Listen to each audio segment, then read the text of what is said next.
Good morning, my dear students.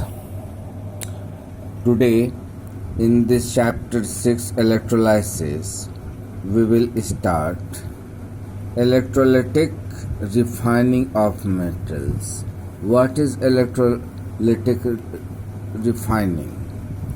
See, when we get any metals, when we obtain any metals from its ore, it is not pure. Many impurities may be present. So, when we refine the metals from its impurities by passing an electric current, that process of refining a metal from the process of refining a metal from its impurities by passing an electric current is called electro-refining. Electrolytic refining is a process by which metal containing impurities are purified electrolytically to give a pure metal. Is called electro-refining. Here the example is given of copper, refining of copper. I am not giving diagram like this. I am giving you the simple diagram. Refining of copper, electro-refining of copper. This is nothing. We know that most important use of copper is it is in the form of wire, which is used for the electrical transmission. For this, copper wire must be pure. If there will be impurities, if impure copper wire is used, there will be more and more resistivity, means it will reduce its conductivity.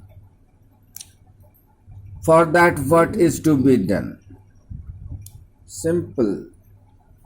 See, we can understand by very simple diagram.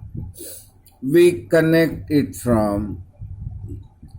means we take two copper strips.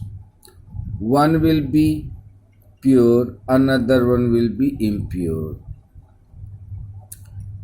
The copper which we have obtained from its ores, still it is impure, which is to be purified. So impure copper plate should be taken as anode. We connect it with the positive terminal of the cell, and this impure copper is to be purified, is to be deposited on another plate on cathode. So cathode is taken as pure copper strip or plate. We take copper sulfate solution and add some little amount of dilute sulfuric acid. When an electric current is passed, what will happen? It will dissociate, and ions formed will be what?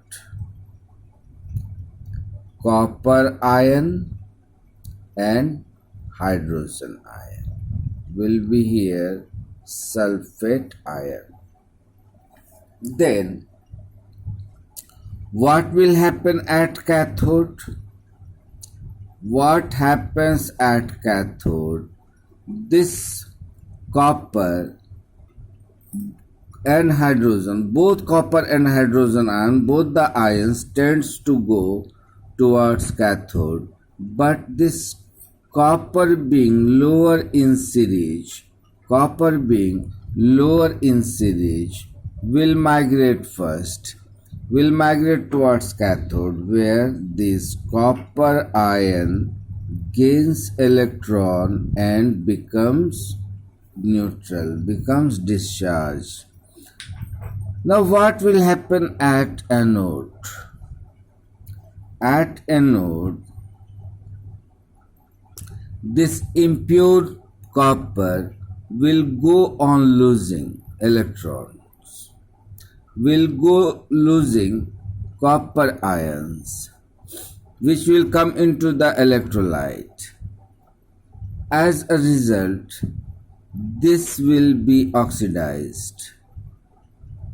Anode will oxidized, and in other words we can say it will go on dissolving. My dear students, I have told you we can use 2-3 words. It will lose its mass. Anode will lose its mass. Anode will oxidize. The size of anode will get diminished. So here this impure copper plate will go on losing its mass. Means at anode, this neutral copper will lose electron and becomes copper ion. Now what do we observe? What will be the observation? What will be the observation? This copper strip, which was initially very thinner, after the deposition of copper, now it becomes thicker. And this anode, after losing ions, it dissolves, and finally the size of the anode becomes thinner. Now, my dear friends, if we see here, this is impure copper. There are some impurities. This copper may contain some impurities. So, these impurities also comes in the solution, in the electrolyte with the copper ions, and if they are insoluble in this acid, if they are insoluble in sulfuric acid, they will be deposited here just near anode, and this deposition of impurities and other substances, though it is very costly gold or silver, are known as anode mud. One more thing in the observation, just I forgot to mention you. I had told you there will be 2-3 observations. First observation, what? Cathode will be thicker due to the deposition of this copper. Anode will go on dissolving, or anode, size of anode will be diminished. Whatsoever you want to say, anode will be thinner. Then the color of the solution will remain same. Why? Whatsoever the number of copper ion is discharged here, the same number of copper ion is provided from the anode. Our next topic and the last topic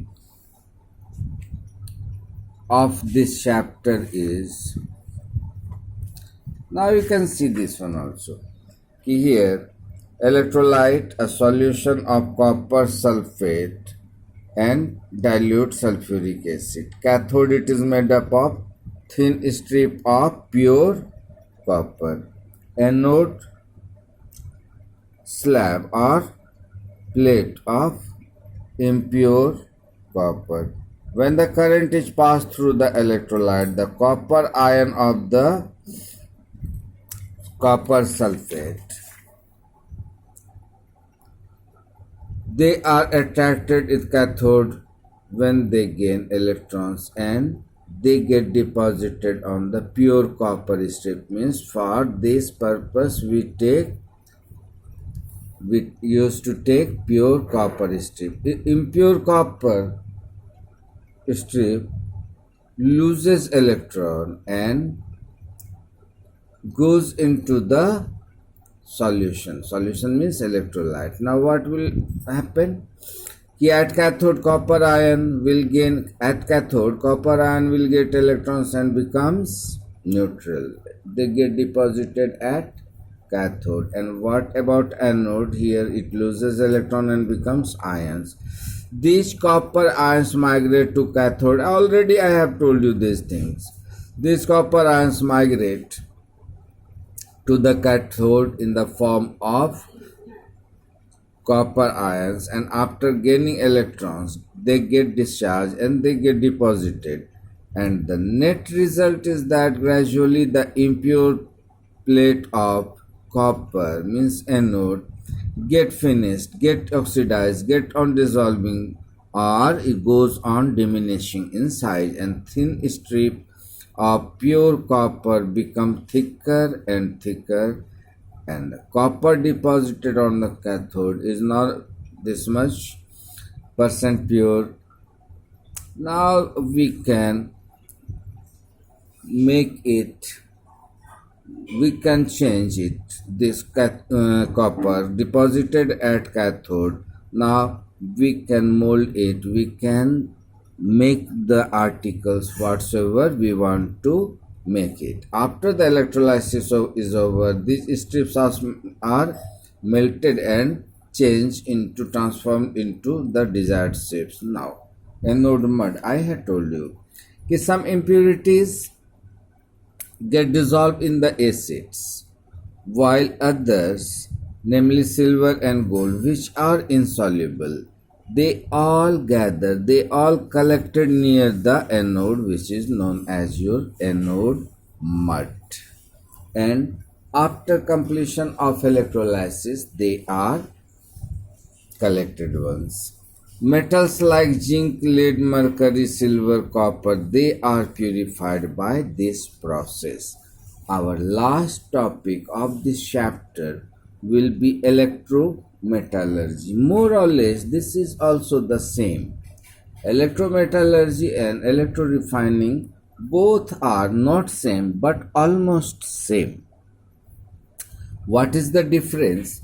In electrorefining, metals like zinc, lead, mercury, silver, copper, etc. are electrorefined. But in electrometallurgy, metals like potassium, sodium, calcium, magnesium, and aluminum, first 5 metals listed in the electrochemical series, are refined by this process. So, electrometallurgy, it is a process of extraction of metals by electrolysis. There was what in electrorefining, process of refining the metals by passing electric current. Here also we will have the more or less the same thing. But what was the difference? We were refining those metals which are below aluminium in the electrochemical series, and here metals which are higher in the electrochemical series, first 5 like potassium, calcium, sodium, magnesium, aluminum, they are extracted by the process of electrolysis. These metals have a strong affinity for oxygen. They are highly reactive. They will have a tendency to attract with or react with this oxygen and form the respective oxides, and they are highly stable. It is not possible to reduce by the to get the free metals like potassium, sodium, calcium, magnesium, aluminum. by the common reducing agents like carbon monoxide or hydrogen or carbon. So they are electrolyzed. So electrometallurgy provides a convenient method to extract these metals. Reactive metals are extracted from their halides by passing electric current by process of electrolysis using inert electrodes. Cathode is usually made up of iron and anode of graphite. Same. One more thing here, Bob. Reactive metals. Reactive metals means these five metals. We may get questions कि why sodium, potassium, calcium, magnesium, aluminium are not electrolyzed in aqueous solution. In aqueous solution, why? See, here is your potassium, sodium, calcium, magnesium, aluminium. Then it zinc, iron, lead. Then it comes hydrogen. If we put aqueous solution, what will happen? This water will also dissociate and it will form hydrogen ion and hydroxyl ion. This hydrogen is lower in the series, but these are upper in the series. So instead of these metals, this hydrogen will get discharged. Therefore, aqueous solution, that means not aqueous solution means potassium, sodium, calcium, magnesium, aluminium. They are not extracted. They are not extracted in aqueous state, but the electrolysis for these metals are done in molten state. Reactive metals are not extracted from their aqueous salt solution by electrolysis. This is because the aqueous solution will contain hydrogen ion along with the metals. Metal के ion के साथ में hydrogen ion भी करेगा. On the passage of electric current, hydrogen ion gets discharged in preference because hydrogen is lower in the series. Thus the product formed at cathode is hydrogen, not potassium, sodium, calcium, magnesium, aluminium. So here is the process, Babu.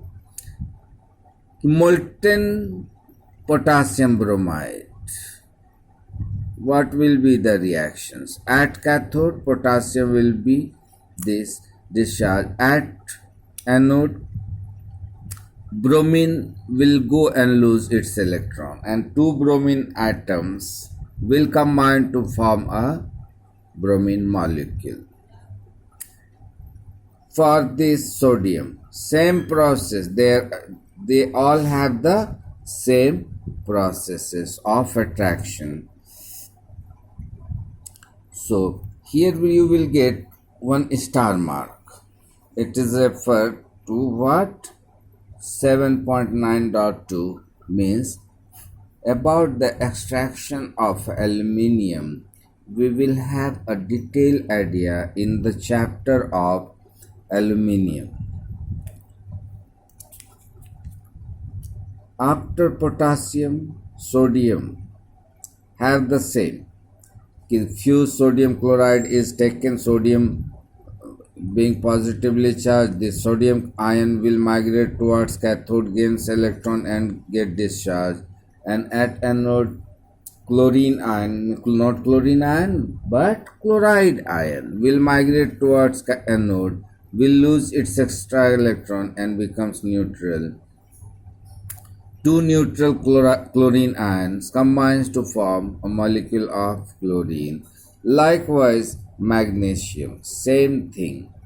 Aluminium, almost the same thing. So my dear student, this is the end of this topic, and not this topic, this chapter also.